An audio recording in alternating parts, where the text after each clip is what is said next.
Example 3.56ல் என்ன சொல்கிறாங்கன்னா, இந்த டேபுலர் காலம் கொடுத்துட்டு, இதில் வாட் டஸ் த என்ட்ரி இந்த செகண்ட் ரோவில் ஃபஸ்ட்டு காலமில் இருக்கிற நம்பர் என்னன்னு கேட்குறாங்க.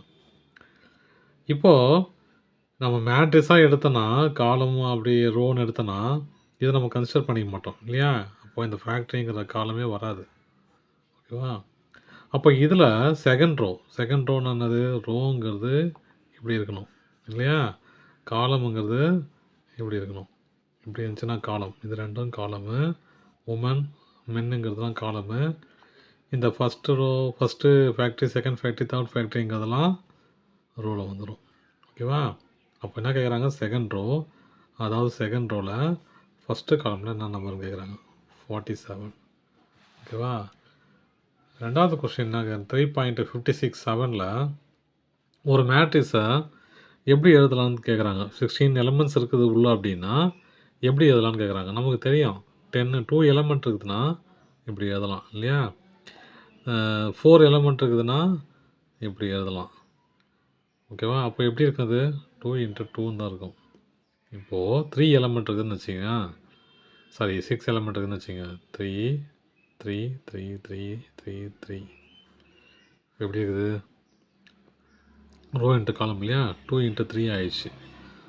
அப்புறம் எப்படி எழுதலாம் இதை? இப்படியும் எழுதலாம் இல்லையா? 3 3 3 3 3 3. அப்போது 2 ரோ 3 காலம் இல்லையா? அப்போது 3 ரோ 2 காலம். அப்போது 2 × 3ன்னு எழுதலாம், 3 × 2ன்னு எழுதலாம். அப்போ இவங்க என்ன கேட்குறாங்க? 16 எலமெண்ட்ஸ் இருந்துச்சுன்னா எப்படி எழுதலாம்னு கேட்குறாங்க. அதை எப்படி எழுதலாம்? 1 × 16 எழுதலாம். அதாவது ஒரு ரோ 16 எலமெண்ட் அப்படியே ஒரே ரோவில் எல்லாமே எழுதிக்கலாம். அப்புறம் 16 எலமெண்ட் 1 ரோன்னு எழுதலாம்.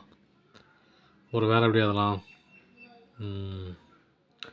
2 × 8ன்னு எழுதலாம், 8 × 2ன்னு எழுதலாம். அப்புறம் 4 × 4ன்னு எழுதலாம். ஒரு வேறு எப்படி எழுதலாம் சொல்லுங்கள் நீங்களே. 2 × 8 8 × 2 அவ்வளோதான் நினைக்கிறேன். அவ்வளோதான் சொன்னேன். இந்த 5